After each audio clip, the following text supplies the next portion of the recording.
जनसंवादामार्फत उपमुख्यमंत्री आणि पालकमंत्री अजित पवार हे जनतेची समस्या सोडवत आहेत खरं, मात्र याच रांगेमध्ये आपल्याला अजित पवार गटाचेच माजी नगरसेवकसुद्धा दिसून आलेत आणि त्यांनीसुद्धा अजित पवारांकडं काही तक्रारी केलेल्या आहेत। खरं तर अजित पवार पालकमंत्री आहेत, त्यांचा प्रशासनावरती नेहमीच वचक राहिलेला आहे, परंतु यांच्या बाबतीत मात्र दुर्दैवानं तसं घडलेलं नाही आहे। कारण अजित पवारांचे हे शिलेदार असताना महानगरपालिकेचे आयुक्त असतील किंवा अधिकारी असतील त्यांच्याकडून त्यांच्या समस्या सुटलेल्या नाही आहेत। काय समस्या होत्या तुमच्या जे तुम्ही आत्ता अजित पवारांकडे गाऱ्हाणं मांडलं? मी 2012 ते 2022पर्यंत म्हणजे 2 टर्म नगरसेवक त्या ठिकाणी भूषवलेला आहे, परंतु मागील 5 वर्षाचा मला अनुभव पाहता आयुक्त सातत्याने त्या ठिकाणी राष्ट्रवादीच्या नगरसेवकांना दुय्यम दर्जाची वागणूक देत आहे।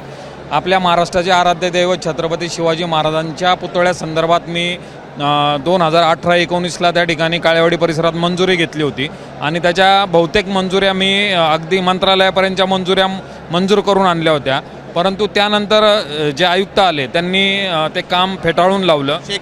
हो, आयुक्तांनी ते फेटाळून लावलं आणि त्यांचा त्या पुतळ्याला विरोध होता। मी आपल्या चॅनलवर अगदी जबाबदारीने हे वाक्य सांगतो।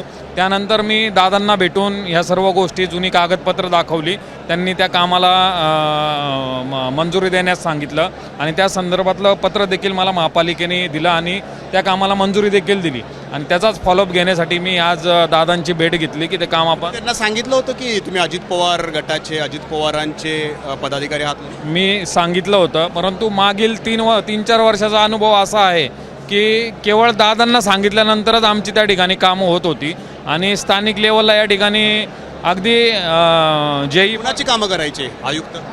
साहजिकच आहे, या ठिकाणी भाजपची कामं आपणाला दिसेल की ती मोठ्या प्रमाणावर होत आहे आणि ही जी काही गर्दी झालेली आहे हे त्यांचं फेल्युअर आहे।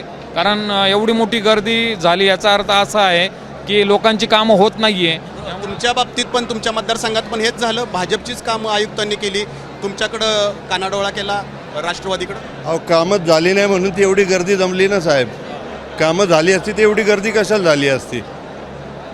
कामं झाली नाही म्हणून ती तुमची कोंडी करण्याचा प्रयत्न झाला प्रशासक काळामध्ये झाली ना। राष्ट्रवादीला दुय्यम दर्जाची 100% वागणूक मिळाली आणि 17 ते 22 भाजपची सत्ता होती।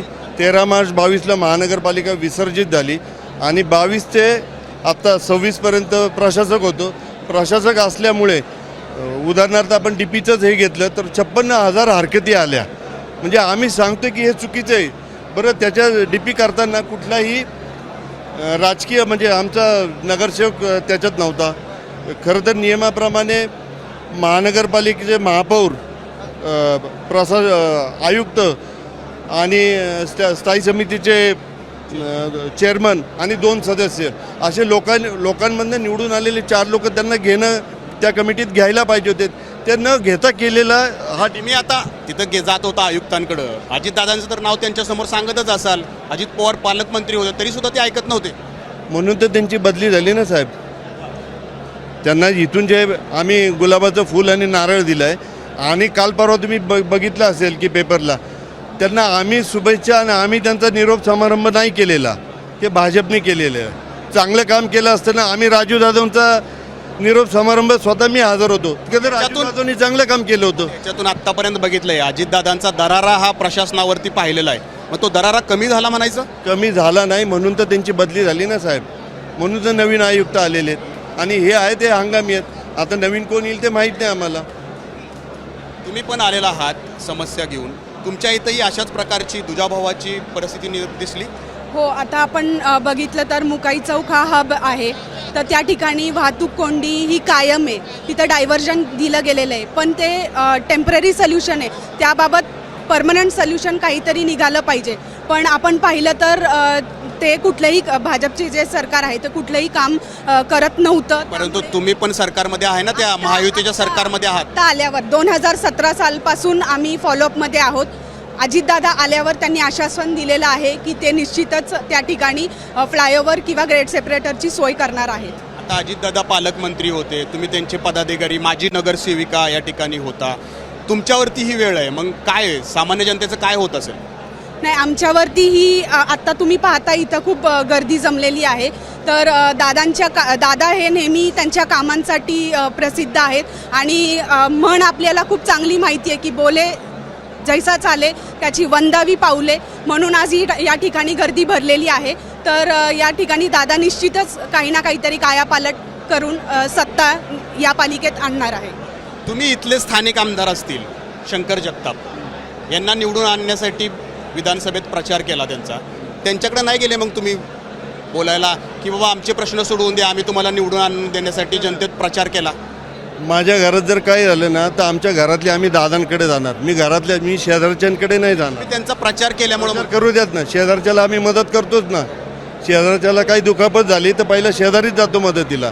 मी तर त्यांच्या शेजारच्या गावात राहिले, मी मदतीला गेलो ना. पण माझ्या घरात जर काही दुःखाचं सावट असेल त्यांची जबाबदारी, माझे कुटुंब प्रमुख अजितदादा आहेत, तर मी अजितदादांकडे जाणार. त्यांची पण जबाबदारी होते तुमच्या समस्या सोडवण्याची. तुम्ही त्यांच्या मदतीला त्या शेजाऱ्याला काय सांगेल? माझा जर कुटुंब प्रमुख खमक्या आहे तर मला शेजाऱ्याकडे जायची गरज नाही आणि कधी जाणार पण नाही.